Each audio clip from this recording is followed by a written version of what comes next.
Hello, Dr. J. Smith. Today is the 17th of June, and there's been all kinds of havoc going on the internet, which is fascinating because on the internet is where this discussion really needs to belong, mainly because it gets out to many more people much quicker. Such a broader spectrum of people who are hearing and watching, and I'm getting emails, I'm getting texts, I'm getting phone calls. Everybody wants to find out about what just happened in the last 2 to 3 weeks. So what I decided to do, because people have asked me to do this, they said, listen, Jay, can you make sense of all this? Can you help us? Can you really put it all and put it into a sequence of events, but also a sequence of what we're talking about? Because what they're hearing over and over again is this discussion on the preservation of the Quran has everything to do with Qira'at. Qira'at, that's in the 8th and 9th century, late 8th, early 9th century, even up into the 10th century. And that's all that this is about. And yet there is a much more damaging debate and discussion needs to happen in the 7th century and the early 8th century, the Razm debate. And we're not talking about that. We're only over here. And I think there's an intention. I know people like Shabir Ali. Dr. Shabir Ali would like to keep it there. He does not want to get it off this debate. In fact, the vast majority of Muslims, especially academic Muslims, and Shabir Ali is one of them, would like to only make sure that we're talking about the Qira'at. He's scared to death if we get over here to the 7th century. You saw what happened in 2014 when we brought it up at that time. So what I want to do is to walk you through the sequence of not only what's been going on in the internet, but also what this whole debate's about. Now, back on the 19th of May, Shabir Ali was the first to go public with his, it's not the first time he's done this publicly, but it's the first time that we paid attention to it, or the most people realized what he was saying. And he said very clearly at that time, on the 19th, nothing really spectacular. He just said, yes, there are different qira'ats, different readings, different dialects. He kept on saying dialects, recitations. And that's all it was. But that they did not change any belief, any doctrine, or any practice. And he must have said that over and over again, just to make sure that we realize that this still preserves the Quran, because though there are a number of qira'ats, he just said a number. He didn't tell you what number or how many changes they're talking about. He didn't want to get into that. He was very careful not to give you any numbers. When that came up, we really jumped on that, because this is great for someone of his stature, of his notoriety, and of his ability to make this kind of admission so publicly. And I put up 3 different videos, and then he decided that he was going to attack me. And so he put up an 1.5-hour video just confronting me, trying to say that I'm misguiding people, that I'm blowing something completely out of proportion. He went on with that, and then he spent almost most of the time just talking about our Bible. So he didn't even respond to that. He was saying that I put up a straw dog and then I attacked a straw dog and didn't really confront him. I'm not going to spend much time there, because that was just Shabir Ali attacking me. Then on June 8th, we had this amazing interview by Muhammad Hijab. Now, Muhammad Hijab represents the East, as what's his name? Qadi said. He represents the traditional Islam. He represents, I would suggest, 99% of all Muslims. Muhammad Hijab is a very well-known YouTuber. He's very big on the YouTube. I think he has about 120 or 227 or 229,000 subscribers, people who get his videos. So he's very well known. Muhammad Hijab, I know very well. We've engaged with each other. If you go up on Fander Films, you'll see a debate that I did with him, where he's sitting there tensing his muscles, trying to be a real, actually he looked out of the foolish, but nonetheless, he's about 6'5", 6'8", very tall. And when he would engage with me and I'm on the ladder, his face would be right next to mine. He's that tall. He doesn't even need a ladder. But he was there when we introduced the Qira'at, we introduced the different Qira'at variations. We introduced this back in 2016, 4 years ago. He was in the crowd. I showed you that clip last week. And there he was in the crowd, pulling all the Muslims away. He looks a lot thinner then, because he's put on a lot of weight since then. And he was pulling the Muslims away so they wouldn't hear this. And I assume that since 2016, he himself has gone through a crisis of faith, because then last week, on June 8th. He had a long discussion, an hour and 45 minutes, with Dr. Yasir Qadhi. Dr. Yasir Qadhi represents the West. He represents academia. He represents United States, like Shabir Ali represents Canada and North America. So the two real scholars in this whole discussion are Shabir Ali and Dr. Yasir Qadhi. So they're over here. They're in America. They're having to deal with Western academia. And so that's why they are in a completely different environment than, say, the Muhammad Hijabs over here.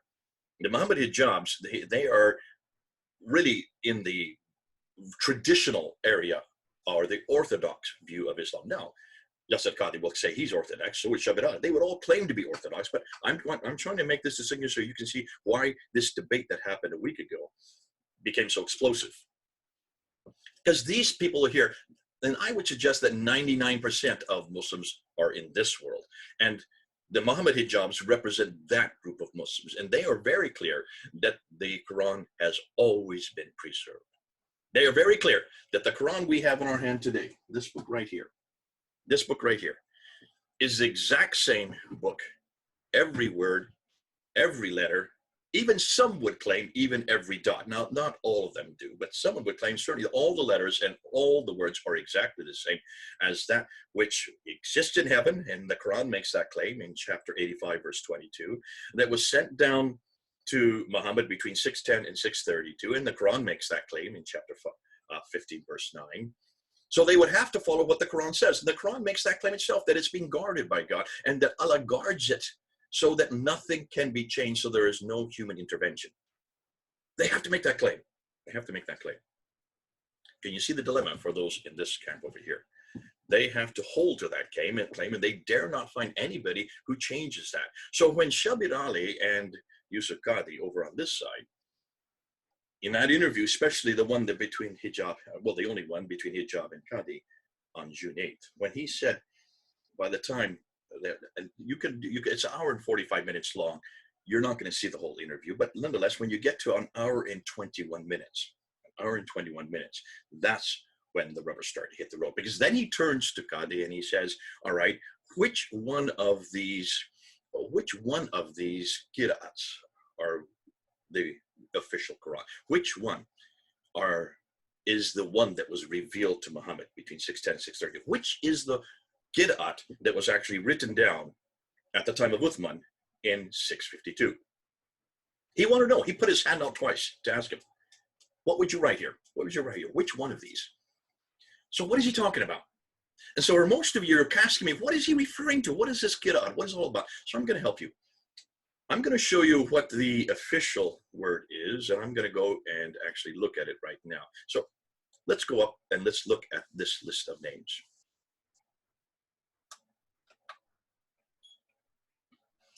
Now, I want you to look at this list of names here, and I've got them on the screen. These are the readers and the transmitters versus Hafs. Hold on to that. We'll come to that. Look on the left side and look down through 1, 2, 3, 4, 5, 6, 7. Nafi from Medina, Ibn Kathir from Mecca, Abu Amr Ibn al-Ala, Ibn Amir from Damascus in Syria, Asim Ibn al-Najud. Sorry, I'm terrible pronunciation. Forgive me for my pronunciation. And Hamza al-Zalyat, and then al-Qisai. Now, those are the 7 that are the official readers. Those are the ones that Ibn Mujahid in 936, look at the date, 936, claimed as the official ones that existed at the time of Muhammad, which is fascinating because he's saying this in 936. No one's saying this in the 7th century. No one's saying this in the century where Muhammad lived. No one's saying this in the century where Uthman canonized the text. This is all coming from 936. That's the 10th century. That is, we're talking about 300 years later. 300 years after the fact, you finally get a man named Ibn Mujahid who then canonizes those 7 right there. But hold on a minute, there's 3 more. 3 more have been added. Look at the list. Number 8, 9, and 10. Abu Ja'far and Yaqub al-Yamani and Khalaf from Medina, Basra, and Kufa. They were added at a later date. So now you have 10 of these readers. Hold on a minute. Take a look at those 10. Do you see Haf's name in those 10? The one that has been chosen today, the one that I have in my hand right here, this one, this is known as the Haf's text. Notice Haf's name is not on any of those 10. Look at the dates of those 10. Let's go back and see what the dates are. 785, 738, 770, 736, 745, 773, 804, 748, 821, 841. So all the way from 736 all the way to 844, that's a 100-year spread. 100-year spread, but they're all in the 8th and 9th century. Not one of them is in the 7th century. Not one of them is in the 600s. Not one of them is someone who actually knew Muhammad, who actually was living and putting together their readings in the 7th century. But more than that, not one of them is Hafs. So where does this Hafs come in? Now go to the other two columns on the right. According to tradition, this is what the Muslims will tell you, there are transmitters. These are people who then take what the readers said and have their own derivations, have their own their own ways of putting the dots above and below the lines. That's what we're talking about. We're talking about the dots. We're talking about the diacritical marks and also the vowels, the dhamma, the kasra, and the fatha. I don't know how many times I've said that this week, but you're getting it. I think you're all getting it now. But look at the names there. Qalun, Al-Bazi, Al-Duri, Hisham, Shuba, Khalaf, Al-Layth, Isa, Ibn Warad, Ruwais, Isaac. It goes on and on and on. There's 20 of them. 20 of them that are now known as official Qira'at compilers. Along the 10 that are before, these 20 come later. Some of them were students, but you can look at their dates. They're much too late to all be their students, because look at their 9th century and one is the 8th century. In fact, the second list on the far right, I've got now in blue, and I'm going to circle in black. There is Hafs. Hafs. Where is he from? He's from Kufa. He is not from Medina. He is not from Mecca. He is not from the central part, the Hijaz. He is actually hundreds of miles away and hundreds of years different. In fact, he is 244 years after the death of Muhammad. You finally get Hafs, who died in 796. Now, remember what I said last week. I said that that to know how the Quran was compiled, you need to go to Al-Bukhari. And you need to go to 2 pages in Al-Bukhari, volume number 6, hadith number 509 and hadith number 510. I'll put them up again. I've put the same ones up over and over again. And hadith number 509 deals with the first recension, the first copy of the Quran being written down. And that was during the time of Abu Bakr. So between 632 and 634, roughly 2 years after Muhammad died. He was not alive. So the Caliph, Abu Bakr, along with Umar, who were going to be the subsequent caliph, they asked Zayd ibn Thabit to write the Quran down, write it down, because so many had been killed at the Battle of Yamama. According to tradition, around 70 were killed at the Battle of Yamama. They were the ones that had memorized it, and they were concerned that if everybody who'd memorized it died, there would be no Quran. And so they had to quickly write it down, and that's why they asked Zayd ibn Thabit. So who is Zayd ibn Thabit? He was a secretary of Muhammad. And so he writes it down. That's the first copy. He gives it to the daughter of Umar, who had been one of the wives of Muhammad, and she kept it for roughly 20 years. Now we go to hadith number, volume 6, Al-Bukhari, volume 510. We now jump 20 years. I'm going to put it up there. You can see it. This is now at the time of Uthman, 652, 20 years later. Abu Bakr and Umar are dead. Uthman now is in power, and he's been told that there are lots of recitations that are not the same. From Shams. What is Shams? Where is Shams? Well, if you ask any Muslims today, they will tell you Shams is in Syria and Iraq, and that these people were reciting differently than the ones that Muhammad had recited. So what did Uthman say? He turns to Zayd ibn Thabit, and he says, recite it in the Qurayshi dialect. Qurayshi dialect means the dialect that existed there in Mecca, in Medina, the dialect that what Muhammad would have spoken. I'm not going to get into all that right now as to how you write a Qurayshi dialect in a script that did not have diacritical marks. That's a whole other problem. But I just want you to pick up on that. Notice they're to write it in the Qureshi dialect, right? Which means it should be the dialect that comes either from Mecca or Medina. Am I correct? Help me here. To me, that seems obvious. That's what's happening. That's what Uthman is demanding of Zaid ibn Thabit, Zubair, Alas, and Hisham. The four of them were to write it in the Qureshi dialect, which he did. And then he sent to all the different provinces. Whether that's 4 or 9, we're not going to get into that discussion. So that's there in 652. We see that injunction. However, it was difficult to know how to write it down, because people, when you look at the skeletal text, the Razm, there's no way to read it unless you have dots. You need to have the one dot above the line makes a na, 2 dots makes a ta, 3 dots makes a tha, 1 dot below makes a ba, 2 dots makes a ya. You need to have all these dots. There are 28 letters in the Arab alphabet. 22 of them need dots. Only 6 of them don't need dots. So 22 of them need dots to understand what it means. So that's why suddenly the dots had to be created, and they were created in the mid-8th century. By the late 8th century, they were starting to write these dots down and having them included in their texts. And once you do that, it all depends on where you put the dots, because you can put the dots all over the place and get many different derivations. If you just have 3 of these little bowl shapes or smiley faces attached together, depending on where you put the dots, you can get up to as many as 30 different words. Now you can see why that this was a dilemma that needed to be rectified. And that's why then you have these readers who are putting their dots in different fashions, and they were not agreeing with each other. And that's why you have 10 different readings, because the dots are in different places. And the vowels then were being introduced. The dhamma, the u sound, the kasra, the e sound, the fatha, the a sound. Those are the 3 vowels that we have in Arabic. And so they had to add those, and that even changes it even more. So by the time the 9th century rolls around 870, you have al-Bukhari talking about the need for 7 at the time of Muhammad, 7 of these reciters at the time of Muhammad. That was then canonized by Ibn Mujahid in 936. He canonized the 7 readings, but he says that this all happened way back at the time of Muhammad. He talks about this one fellow who heard it differently, and he grabs him by the scruff of the neck, brings him to Muhammad, and has him recite it. And then he recites it. And there's 2 different recitings of the same text. And Muhammad said both are okay. There are 7, but that you don't get from the 7th century. That you get from the 9th and 10th century, from al-Bukhari. That story comes from al-Bukhari. That story comes from Ibn Mujahid, and he died in the 10th century. So can you see everything that the Muslims are claiming, all these 7 reciters that I just pointed you up on the screen, all the other 3 that were added after that, that's coming from much, much, much, much later.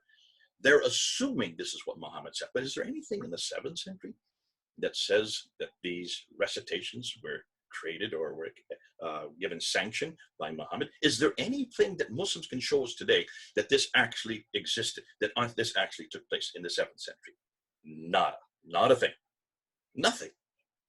We're all having to go to the 9th and 10th century to hear what they thought happened, and that's a redaction, and that's called redaction criticism, and that's why we're bringing it up. Nonetheless, let's come back. Okay, so you don't have any. So then you have 7, then you have 10, and now you have 20. Now we come to the 20th century. In the 20th century, it was obvious there in Cairo, in Egypt, that there were so many of these 30 different ways of reading the text, of reciting the text. Really, it's reading the text, because by this time, all the dots were in place, had been canonized, all the vowels are in place, and then you have the Dagar Aleph, which is introduced along the way. And so by this time, you have all these students who are coming to class there in Cairo, and they were having standardized tests on the Quran, and they were coming up with many different answers that didn't agree with each other. And this was a dilemma for the Department of Education there in Cairo, and so they had to find an answer. What are we going to do about it? So they go to Al-Azhar University, the most prestigious university in the Islamic world, even today, one of the oldest, if not the oldest.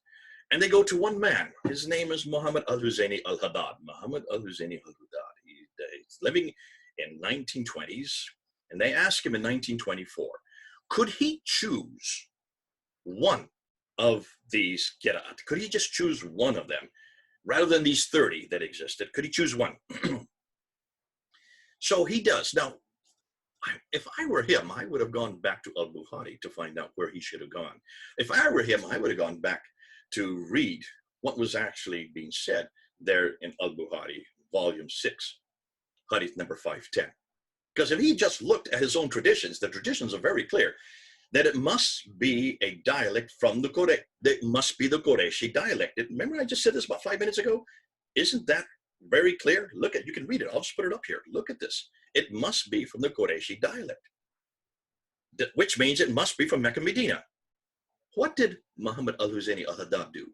He didn't choose Nafi. We should have chosen Nafi or Ibn Kathir, who died in 785, 738. Why did he choose those two? Because at least they were from Medina and Mecca.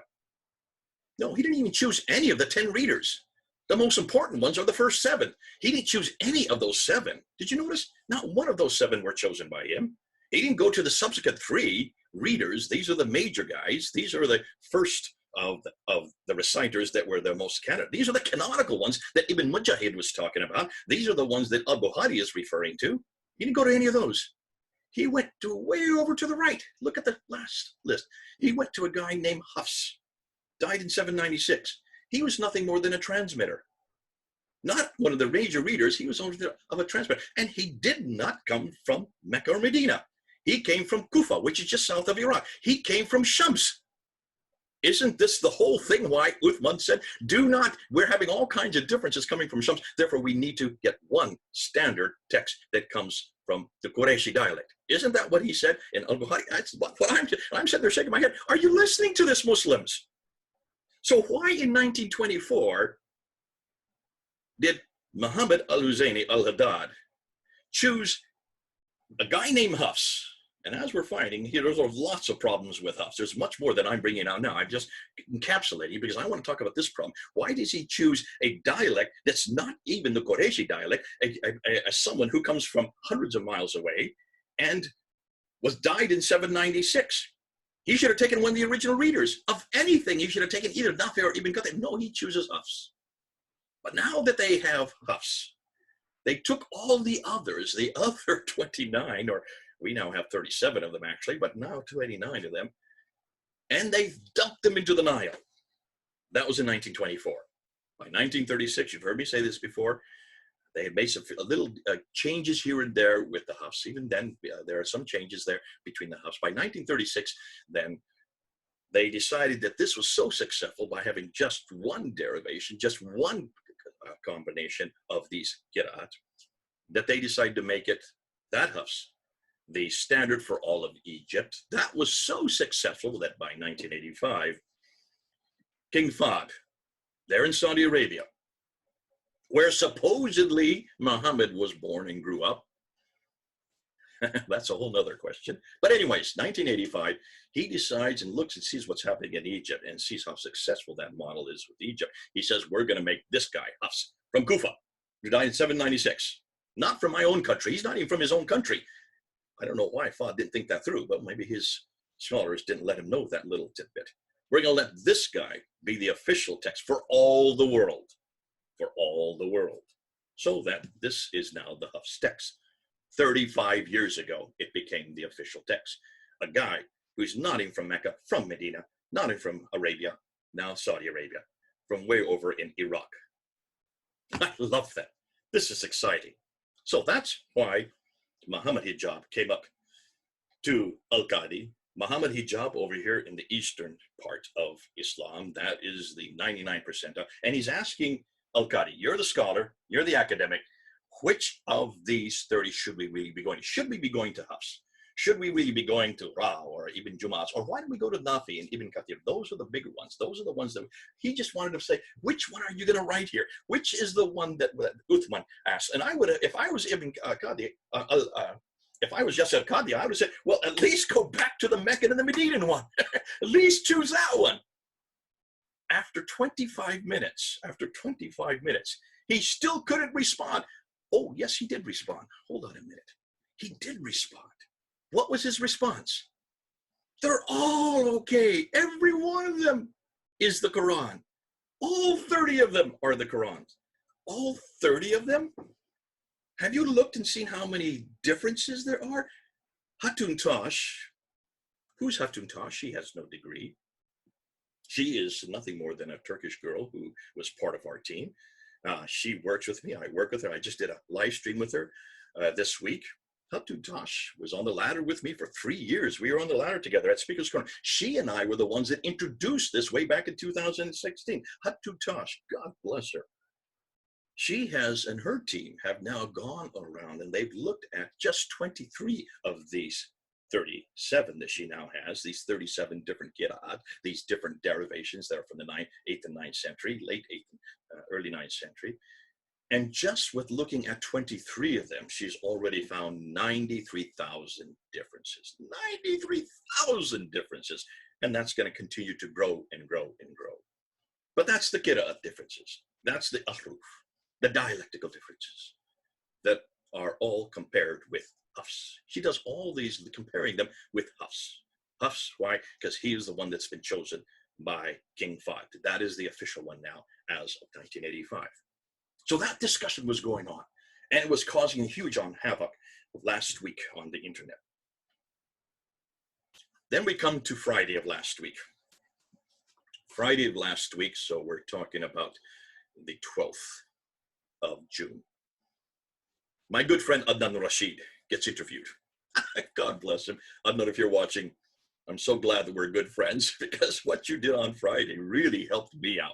Because see, everybody seems to want to just keep on these qira'at. They just want to talk about the qira'at. They just want to keep on these 8th and 9th and 10th century. I don't really care that much about them, because I realize that as long as the Muslims keep us focused on the qira'at and the ahruf, they are not going to talk about the real elephant in the room.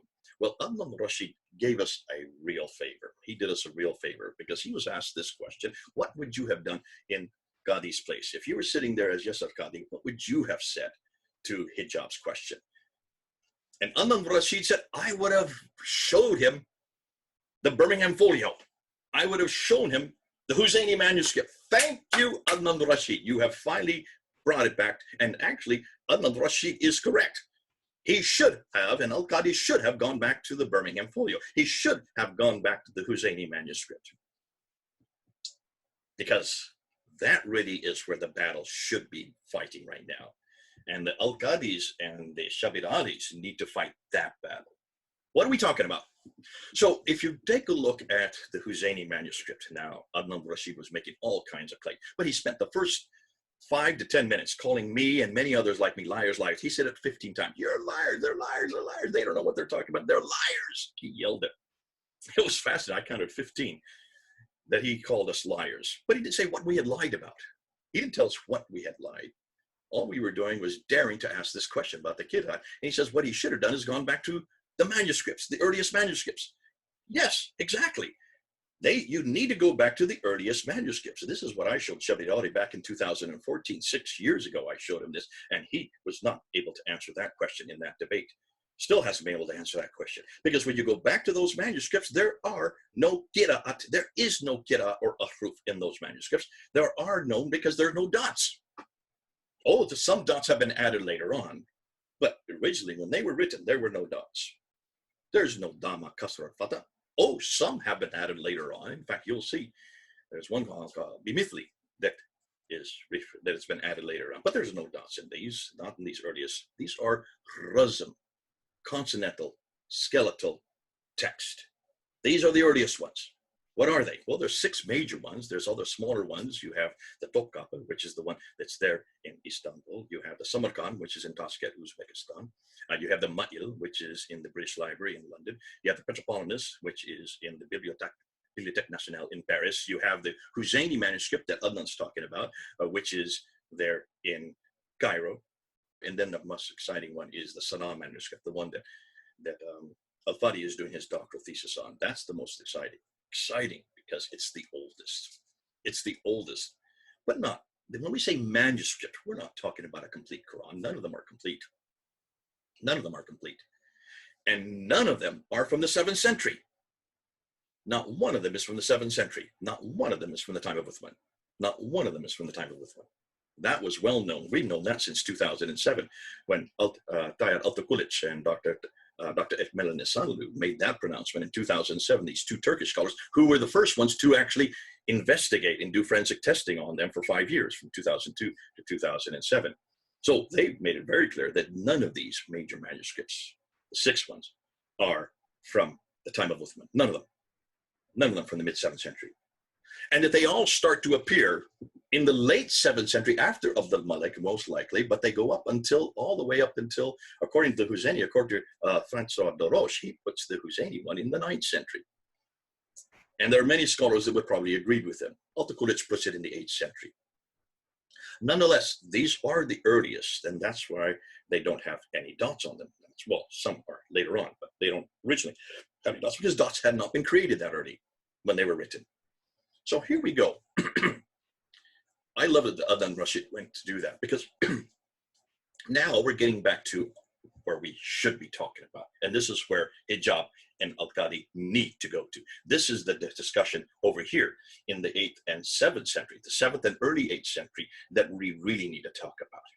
Now we are getting back to, let me see, this material here. Now we're getting back to this book. This is Dr. Daniel Allen Brubaker. If you don't have this book, buy it. You can get it on Amazon.com or Amazon.co.uk. This is the book, the only one of its kind, the first of its kind. It's only been out a year now. We introduced it at Speaker's Corner, Hatun and I, on the ladder, on the day it was published. In fact, 2 hours after it was published, we went up on Speaker's Corner there on the ladder and introduced it on May 26th, 2019. So it's been out a little over a year. What's great about this is this is the first one that has actually gone and looked at them. Now I'm going to go through and show you what Dan Brubaker is saying, because this is the material that you need to listen to. This is the material that is the most damaging. This is the material Yasser Qadi and Muhammad Hijab have not looked at and dare not look at. This is the one that Adnan wants us to go to. Isn't that interesting? He wants us to go to this material. I love it. And so that's why we need to go to it. So let's just look and see what Daniel Brubaker has found. Come with me. Let's look at the screen. And let's take a look at this material. Now, I'm going to put up here, I'm just going to put up some slides. Here is one that's fascinating, because here is from Dad's book. I'm not going to put all of them. It'll take me too much time. Here is a reference to, this is the Topkapi. This is the one that's in Istanbul. And he's looking at a page from Surah 9, Ayah 72. Now, if you look over where the green arrow is, you can see a hua that has been added there. In the 1924 edition, that's the Hafs text. It says, and Allah's good pleasure is greater, that is the great triumph. The new word hua, that is, has been added to the text. Can you see it's in a different nib? It's squished in there between the two larger words. Now you can see it doesn't belong there from the beginning. It's been added at a later date. Now it doesn't change the meaning very much. It now conforms to the current Hafs text, the one that we're talking about. Because of hua, it uses a different hand nib and style. This suggests post-production at a much later date. So you can see there is a change of the text. They didn't need to put it in there. So why did they put it in there? To correspond with the current Hafs text that is now being standardized all over the world. Now let's go to the next one. Here we go to Surah 42, Ayah 2. Here you have an eraser in the Petropolitanus. This is the one that's there in France, in the Bibliothèque Nationale in Paris. Surah 42, number 2. Now, here you have lahum, for them, has been added in the verse. The original used to be lam he, to him, lahu. Now, instead of for him, it now is for them. So it's been made from third masculine singular to third plural, them. Or do they have associates who enacted for them? You can see it's been erased. You can even see it indistinctly. You can see the lahu in the background, and lahum in a completely different ink has been added at a later date. Why did they need to do that? Why did they go from enacted for him to enacted for them? Well, because that now corresponds with the Hafs text. Now I'll take you a look at this one here. Here you have 1, 2, 3, 4, 5, 6, 7, 8 different circles around the word Allah, the name for God. 9 different instances from a total of 12 which Dan discovered. mostly in the Fustat Umayyad Codex, that's the one in Egypt. Why would scribes forget the word for their God? And do you even need the word for their God in those places? All of the ones in green, you don't need it. Only the one in yellow, do you really need it? You need it to give you give context. The other 8, it's well known that this is referring to God. So there's no reason to add them. You can see they've been added above the line. They've been added at a later date. They've been added in a different name, a nib. And can you see by doing that, the reason they have done that in those 8 instances is so that it corresponds with the Hafs text, the 1924 text. Now we get to another problem, that is called erasers. Here's chapter 30, verse 9. This is from the National Library of Russia in St. Petersburg. Here's a folio 30V, and it's on just one ayah. And they've erased between Akibatu, the fate, and Aladina of those. They've erased something. What did they erase? We don't know. You can't tell. But now that they have erased it, it now agrees with the 1924 Hafs text. The size of the eraser suggests it was about 4 to 6 letters. Maybe it could have been Kulumin, or it could have been Katiran Min. That's what Daniel's thinking. Or it could have been Al-Yahud, the Jews, or Al-Nas, the people. We don't know, because we don't have anything to go on except the erasure. But it's obvious that what was there before is not there now. It's obvious that what was there before disagreed with the Hafs text, and that's why they had to add it now. Look at this 5th example. Here's a 5th example. Now, this is actually the cover of his book. And you can see it's from Surah 6, Ayah 91. It's in the Museum of Islamic Art in Doha. The word Ilahi against him has been written over. This is number 1. Look at number 1 up on the right there. And an eraser in Surah 693 following the words Bima kuntum takulun, for what you used to say. Yet Ilahi is not in the 1924 Hafs text. It's not in the text that we have today. Now, outside of the margin, you have Allah, Allah, about Allah, has been written in the margin, but oddly enough, without erasing the Ilahi that it is intended to supplant. That should be there, because that is in the Hafs text. They put it on the margin without actually changing it around, so they kept the error so you can see it. That's lovely. Now look at number 3, and the word Aladina, whom, has been inserted where it was at first omitted. So it's been brought in because they realized, it doesn't fit the Hafs text. Now it does. Coming down to number 4, near the bottom of the page, you can see the word Ya'lamun, they know, has been written over an eraser. If you look carefully, you can see the shadow of the original text. You can still see it. And possibly, according to what Dan thinks, it's a BHMWN. Now, what's fascinating is all of these corrections outside of the one at the top, which they should have not kept out in the margin, they should put it into the text itself, all now agree with the 1924 Hafs text. I don't want to give you too many more. I want to just end with one more, because this is the one that is one of my favorites, and this is the one I love, because it is the Husseini text that Adnan brought up last Friday. Adnan said this is the best text. This is 99% of the Quran, and it was written before 790.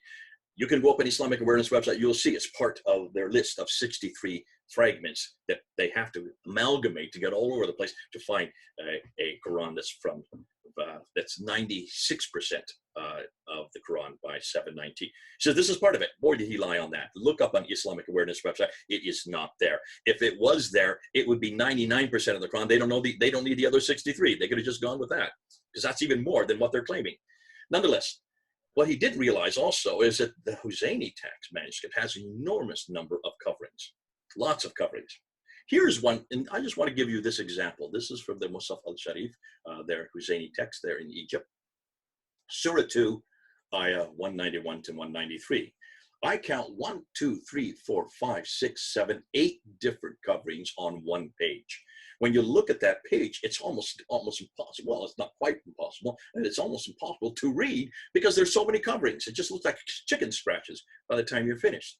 And you can see these coverings cover what used to be there that are no longer there. And the reason they're all covered is because whatever was there beforehand did not agree with the Hafs text. So how can Muslims say that the Razm has not changed? How can Adnan Rashid say that the Husseini text is exactly the same as the one we have today? Has he looked at even this page? Has he looked at this page? He's going to become a laughing stock because he has not done the homework.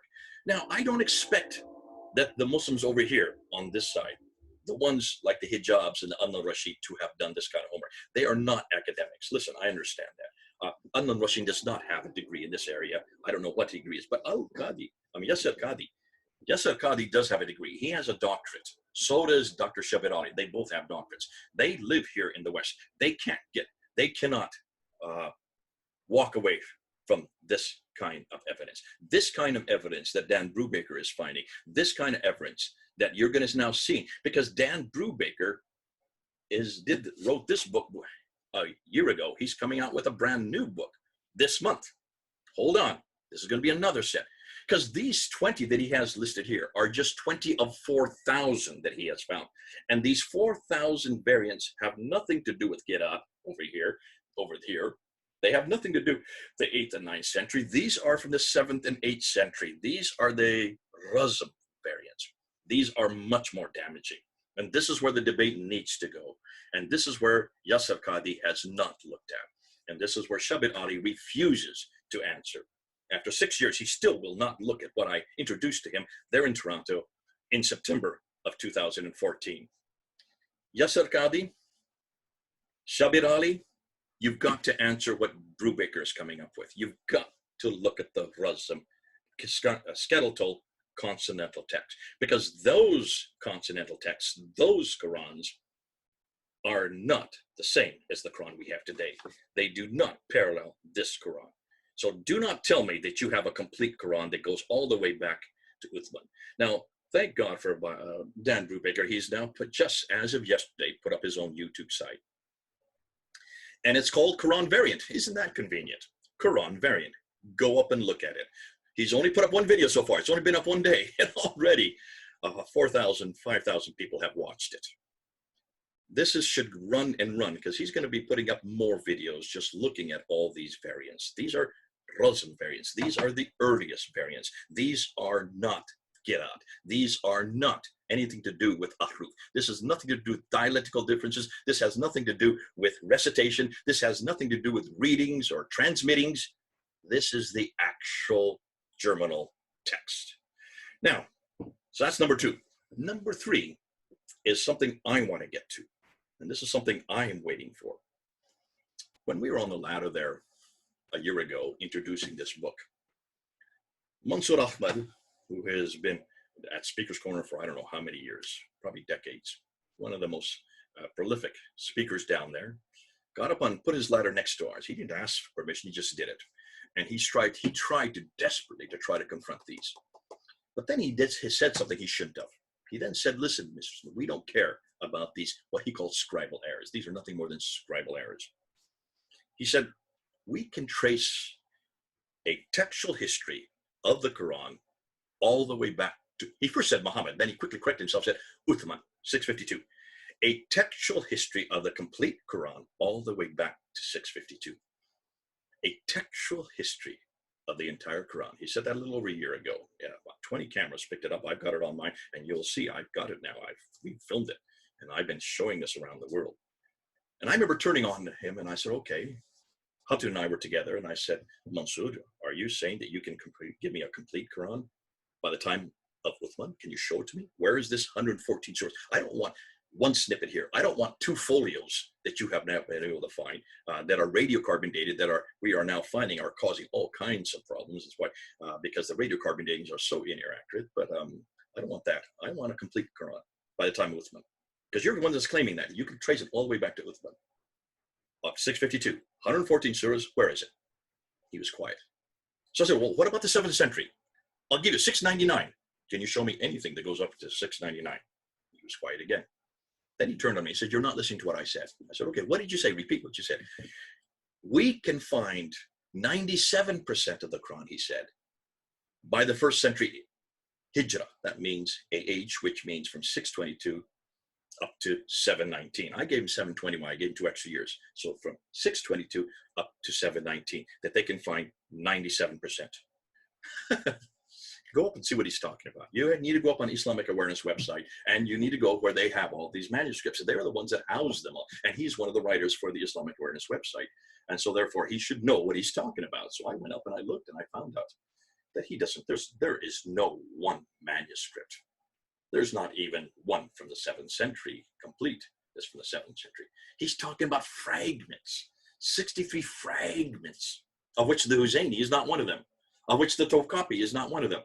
None of these are one of them, because these are that early. The Ma'il is there, the 2165 is there, but what's fascinating, even by 719, they still cannot find a complete manuscript. So Muslims, would you stop saying that you have a complete manuscript? Would you stop saying that you even know what the Uthmanic manuscript, because you have nothing to show us from Uthman. You have not one manuscript in the 7th century that is complete, not one manuscript from the 7th century that parallels this book. I'm not even talking about the Kitab. I'm just talking about the Razm text.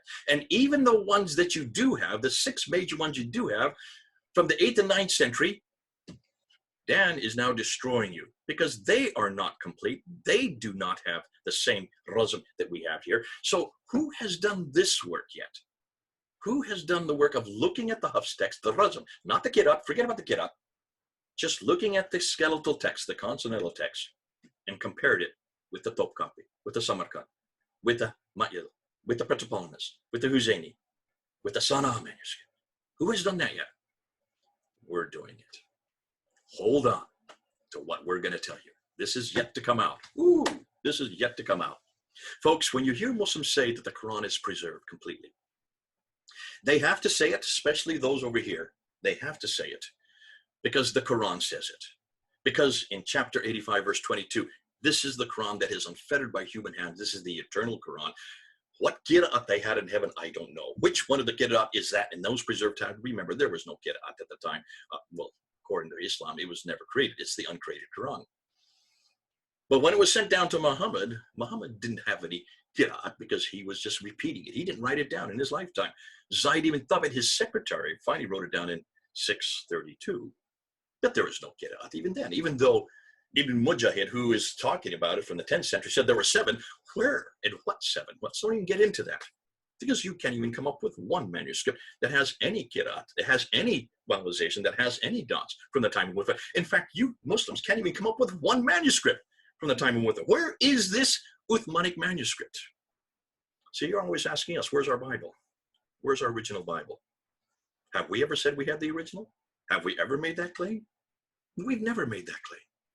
And yet you are always hitting us over the head with the fact that you have the original Quran, that you have the Uthmanic recension, that you have the original Quran, all 114 surahs. You're still claiming that. And that Quran that you have in your hand, this one right here, is exactly the same as that which was finally canonized by Uthman, the Qureshi dialect, that exists in heaven. That's what you've been claiming. You've been doing it for quite a while, as long as I've been working for 40 years. And this has been going on for, oh goodness, for about 1,000 years. This has been going on. Yet we're now asking you probably the greatest question. If you are going to claim that, then show us, where is that manuscript from the 7th century, from the time of Uthman? Where is it? Don't talk to me about an archetypal Quran, an archetype Quran, a Q document. Please don't tell me of that, because that's not what you're claiming. That's not what God said in chapter 15, verse 9, when he would preserve it. If your Allah is really God, if he is really God, then how could he not even preserve Uthman's recension? Remember, Uthman, according to Al-Bukhari, chapter 6, verse 1, hadith number 510, said that he sent it all to every province. There were at least 4 provinces. Where are those 4 Qurans? If your God is really God, how come he couldn't even preserve one of them? Where is even one of those 4 Qurans? And don't go to the Topkapi, don't go to the Husseini, don't go to the Samarkand, don't go to any of the 6 major manuscripts, because they're all too late. Give me that manuscript that you claim you have. Show it to me. Show it to the world. Look at the Razm, and let's compare it with the Razm of this text, and let's see if they are the same. That's the challenge I give to you Muslims. And I'll keep challenging you that. What's happened this week and the last week, and maybe the last 3 weeks since Shabbat Ali made his claim, are only over here. They're just trying to keep us on the Qira'at argument. They really don't want us to get to the Razm argument. The Razm argument is by far the more difficult argument. And if Yasser Qadhi had a crisis of faith at Yale University 25 years ago about these questions, about these Qira'at readers and narrators, if that caused him a crisis of faith, what do you think it's going to cause him when he finds out what Dan Brubaker is coming up with? When he starts reading this book, when he starts looking and see exactly the claims that they make, they can't even hold to. If you cannot support these claims, then don't make them. Don't make them. Because what we're finding out is that your book, the Quran, this book is not from heaven. This did not come from God. It didn't even come from Muhammad. It certainly didn't come from Uthman. It looks like it was starting to be put together after Abdul Malik. Ooh, have I heard that name before? Yes, almost all the videos I've been talking about since January are all dealing with the 7th century. I've been looking for, you know, that common thing we say is, where's Waldo? I've been looking for Muhammad. Where's Muhammad? Where's Mecca?